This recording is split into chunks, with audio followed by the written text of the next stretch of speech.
Folks, we bought a new car, and specifically for Mrs. Car Care Nut. No, it is not this one. If you want to check my channel for a while, you know that I've owned this car for a very long time, and I love it. It's a bucket list item for me. I know it's not reliable and all that stuff. I love it. I'm a mechanic. I can fix my own cars. But many of you have never really seen what Mrs. Car Care Nut drives, and she is finally replacing that car for the new one, which you're going to see in this video. But I wanted to reveal what her previous car was, and as we say goodbye and as we intro the new car that she got. This over here is a 2014 Mercedes ML 350, and it has a pretty interesting story. We've owned this car for almost 4 years. The previous car we used to have before this one is a 2014 Toyota Corolla. As our family grew, we needed a bigger car. We were on the hunt for a Highlander, but at the time we couldn't afford a new one, and the price market for at that time was pretty high for Highlanders. They were in high demand, of course. They're great SUVs for families. But we ran across this one, and Mrs. Car Care Nut initially didn't even really have interest in this one. But the price was so good for this one. It was such in pristine condition. I figured, let's buy it. Let's enjoy it for a few years. We've never really owned a Mercedes SUV. Let's buy it and enjoy it for a few years, see how it goes. And believe it or not, it was one of the best purchases we ever had.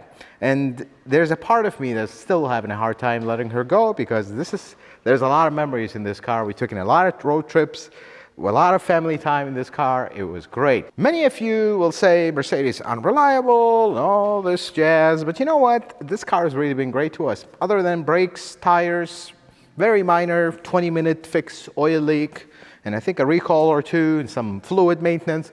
Really nothing else have gone wrong with this car up to this point.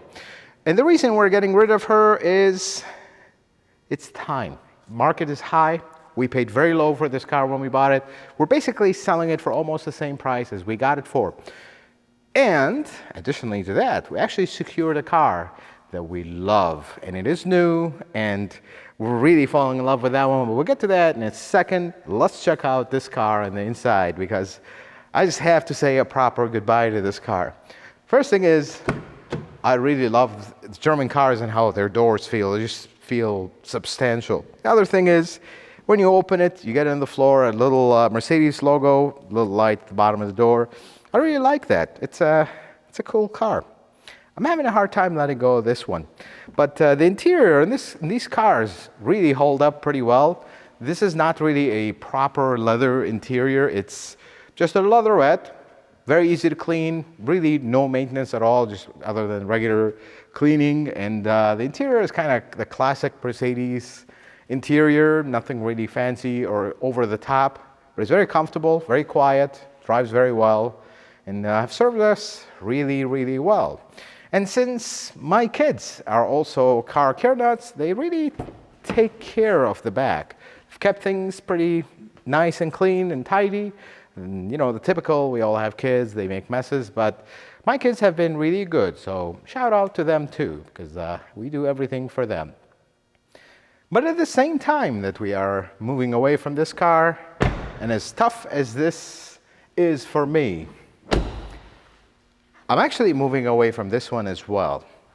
Don't hold me on that, because when you see the new car, you might see this one next to it. I'm still having a very, very hard time letting go of this one. There is a deep emotional attachment to this car. This is actually something to do with my father, who recently passed away. But you can't hold on to material things forever for the sake of memories and all that. So again, market is high. This car, however, on the reliability front has not been stellar, let's put it this way, but I do have an extended warranty on it, and it's still actually active. Having said that, having said our proper goodbyes, I really like this one because we've had really good memories in it. Let's check out what Mrs. Car Care Nut have got after these two are gone, or maybe just this one.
step.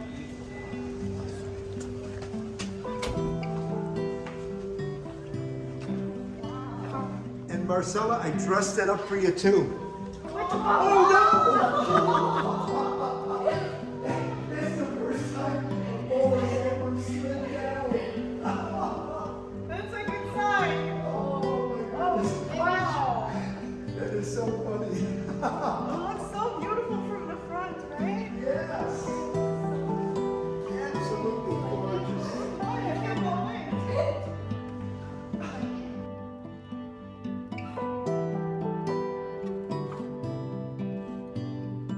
So we bought a Lexus GX 460.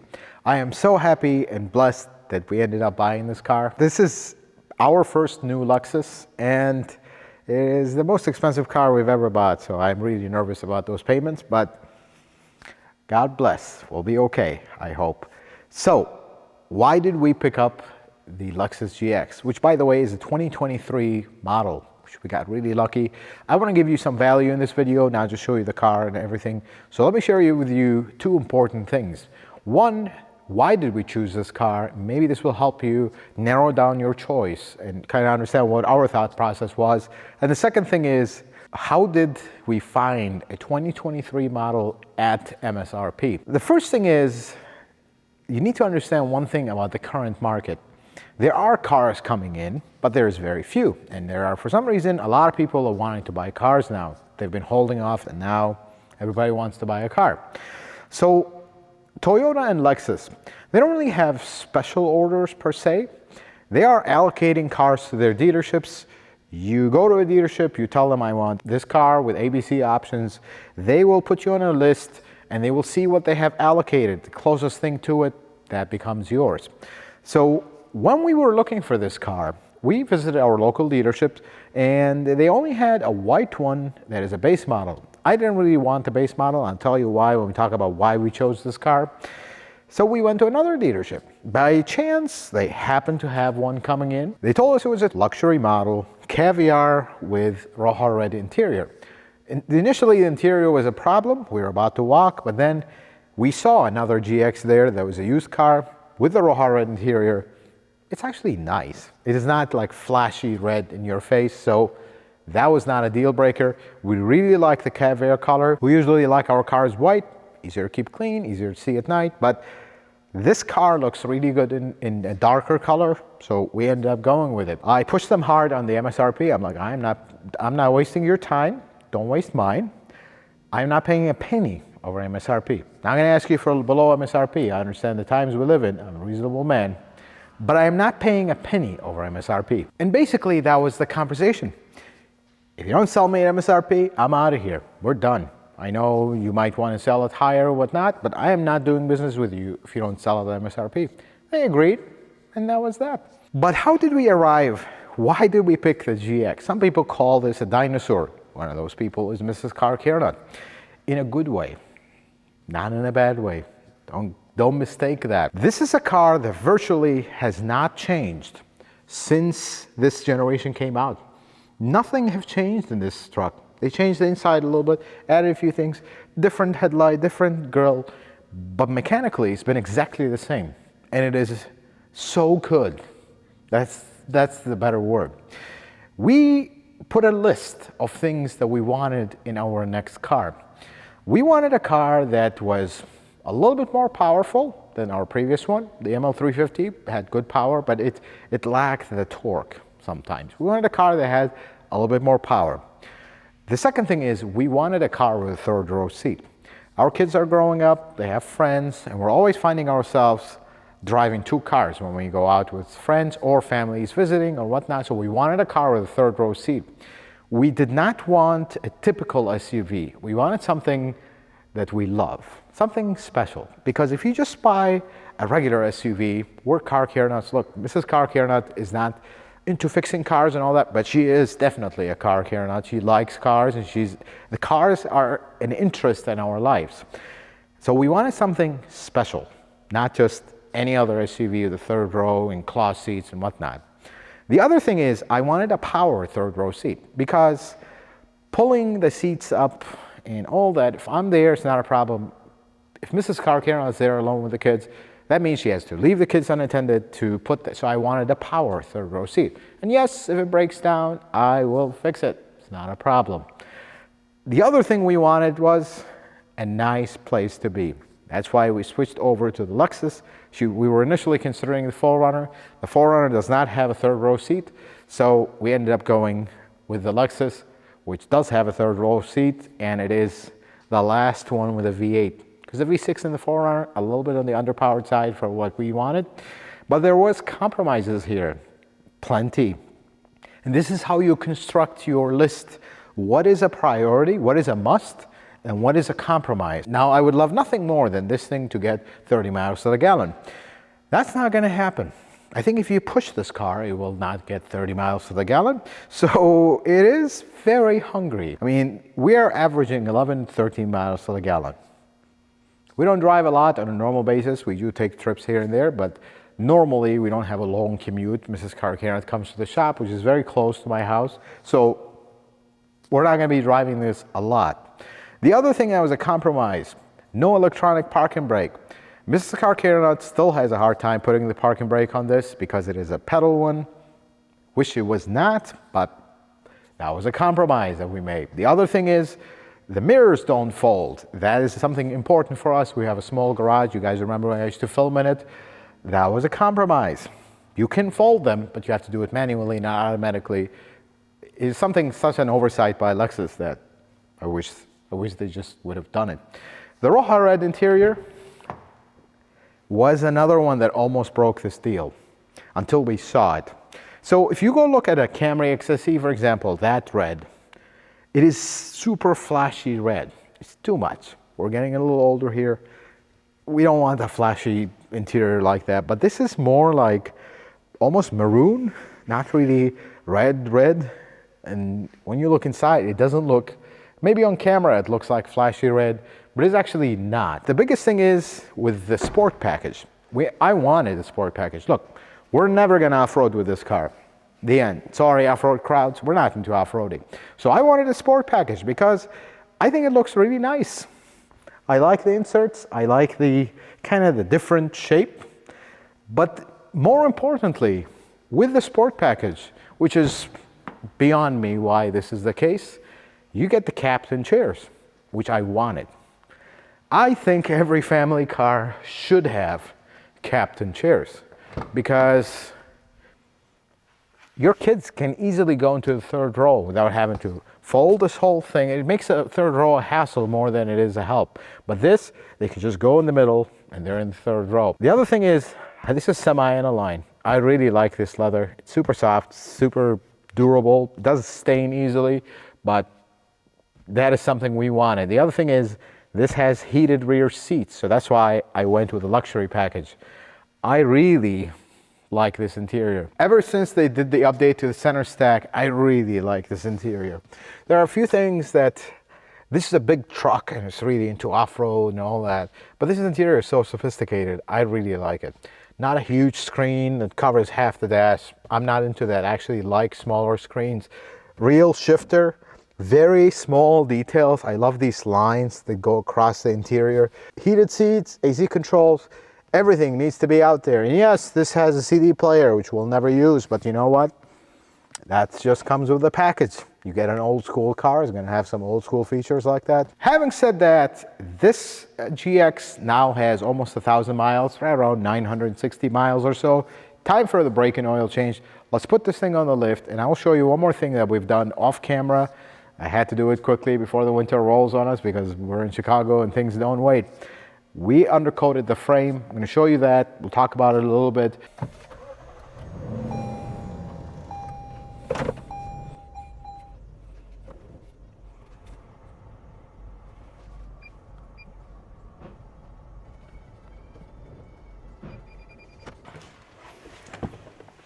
Okay, on the 4-post lift, which I really like for this kind of work. Well, this is the Dinosaur 4.6 liter 1UR FE. Folks, this engine is so old school. it just has zero, in case you're not familiar with these. This is a 4.6 liter V8, no direct injection, no turbo, no supercharger, nothing. Just good old natural aspirated, super old school, has literally no problems at this age. At the beginning they had a few issues, you know, intake manifold leak, cam tower leaks, but really at this later stage all these problems have been fixed. That's why I love this. Has plenty of power. It's not the most powerful V8 there is, but it has plenty of power for what this truck does, and it is just so smooth. It's unbelievable how smooth and quiet this thing is. I love it. Let's do the brake and oil change, and we'll talk about the undercoating.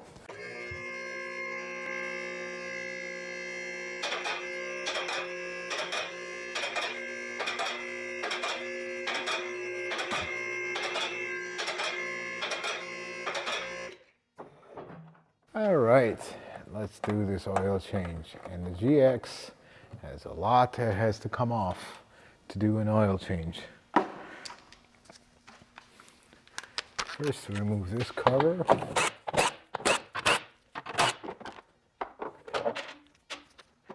Then we remove the big skid plate.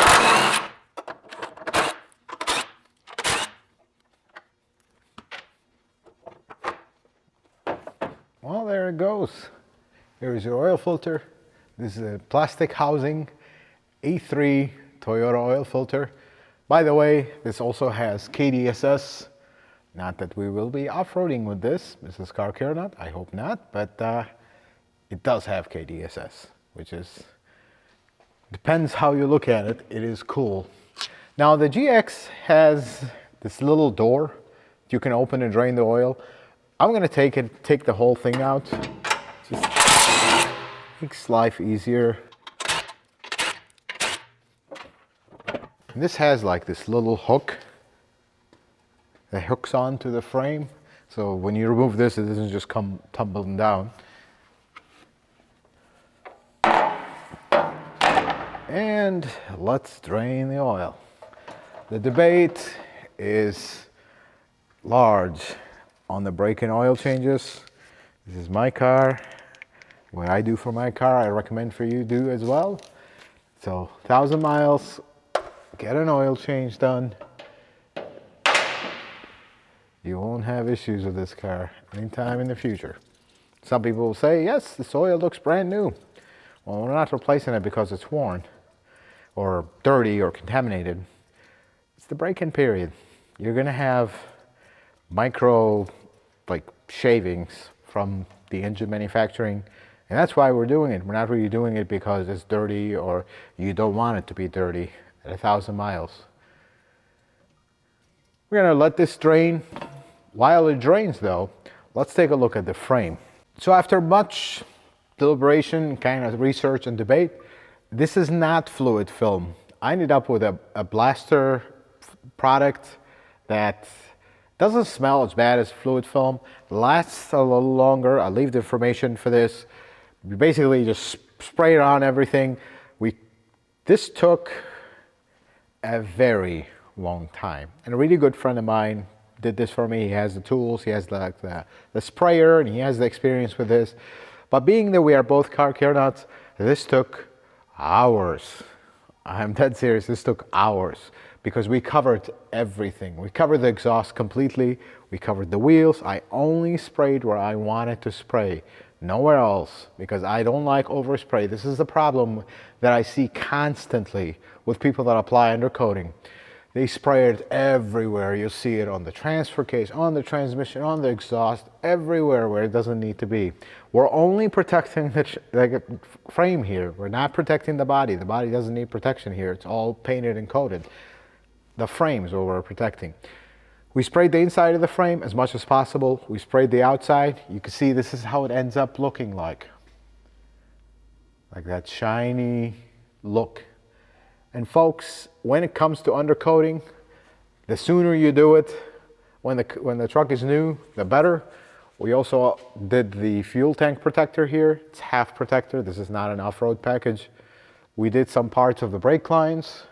The exposed parts, like these parts, from here to here, it is not coated.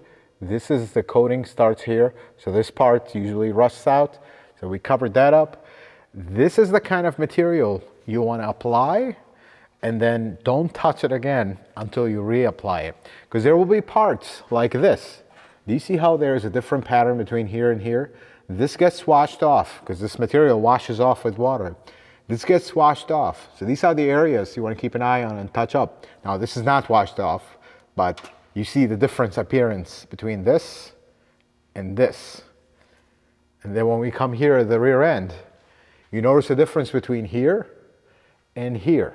This is also sprayed, but this is starting to wash off. This is not. So every year or two, you're going to want to retouch these areas so they wouldn't basically be not protected.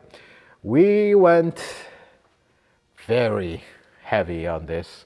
We took the spare tire down, we took all the covers in the front, and we spent hours. Very little sprayer. I don't like the big sprayer because it's going to create mist everywhere, and just go over every little nook and cranny. That's how you do it. There's no really way to do it.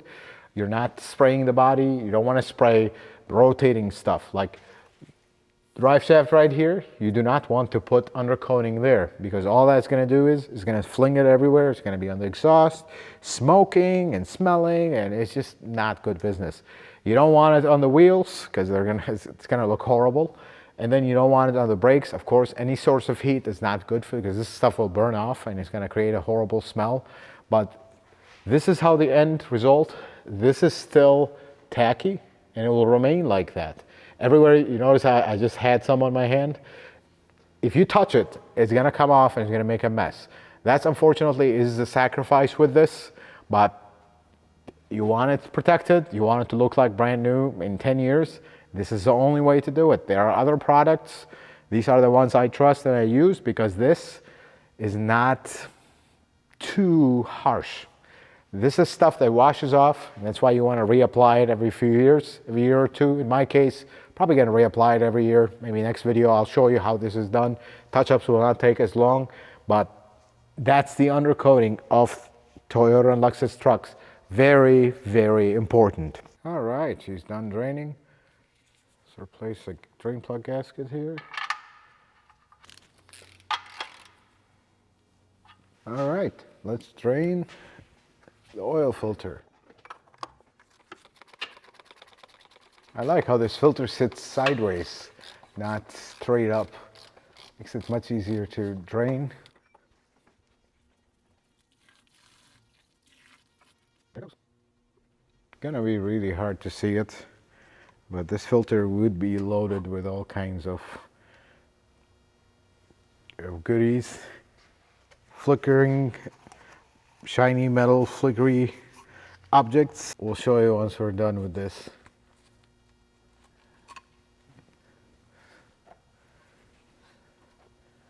New filter.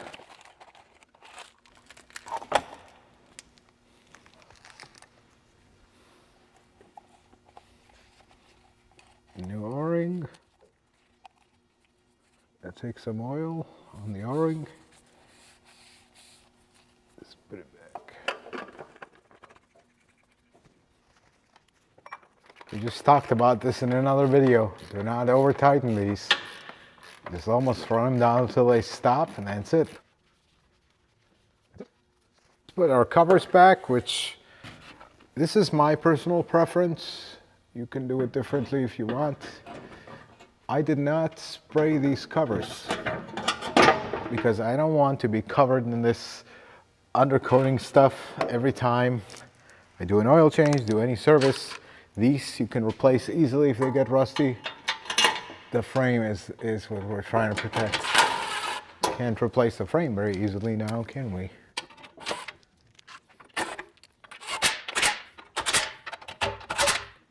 Put the big cover on.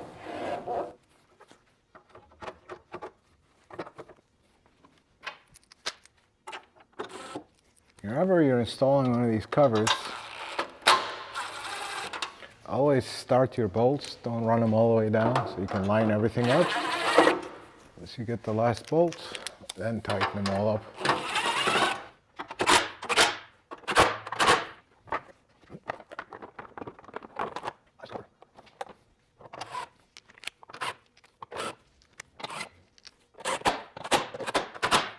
And we're all done. Let's take a look at that oil filter. Let's see if we can see the specs in it. Here we go. See all that stuff? Shiny stuff in the middle?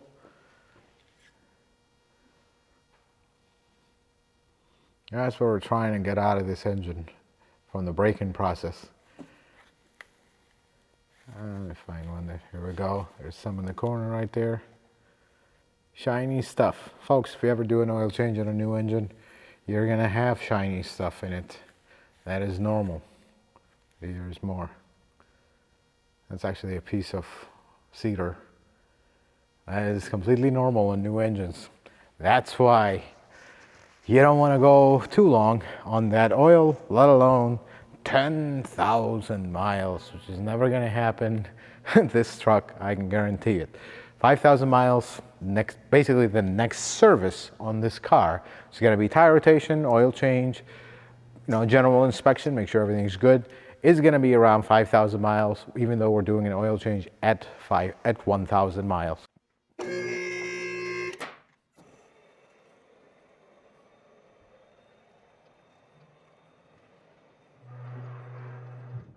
So in case y'all are wondering, this is the oil I use in my shop and on my personal cars. Now this says Lexus oil. This is exactly the same as the Toyota oil. Apparently the local Toyota dealership can't get the Toyota labeled one anymore, at least for a while. So I ended up calling Lexus and getting it through them. Exactly the same oil. There's absolutely nothing different between this and the one that says Toyota on it. It's just this one is fancier. It's actually even the same price. So this is very thirsty engine. It takes 8.2. We're gonna add the 8 and start it up and get the 0.2 done right on the level.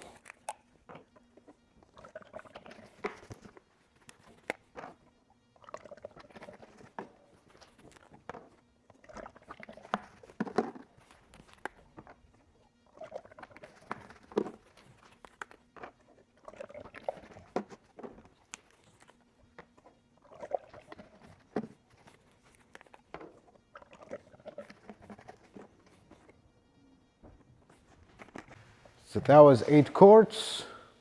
Let's start the engine, cycle the oil, check it.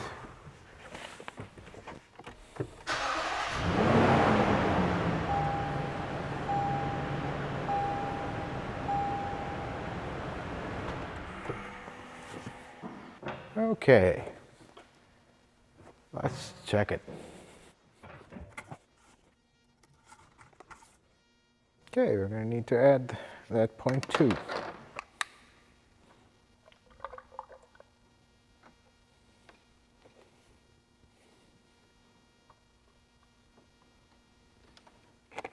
All right, let's check that one more time. I like where that's at. Well, that looks like it's done for the next 4,000 miles. 4,000 miles, we're gonna do the first service, do it again. I don't like to take chances. This car, we're planning to keep it longer this time. We bought it new, and that's why we picked one that would last a long time without issues. I really like this truck. I really like working on it. It's a very happy moment for us here. Folks, we are truly blessed and truly happy with this purchase. And we are so happy that we're able to share this with you guys. I truly like this truck. I liked it from the day I drove the 22 with the updated center stack. I really liked it because it just has that old school dinosaur personality, and at the same time it is so well made. They don't make cars like this anymore, and when they switch this might be just the last one. Nothing against the newer cars. Look, they're made well, they have a lot of technology and everything, but this just has a special personality. Here is a 2023 model year car with 2008 technology. You will not find another truck like this.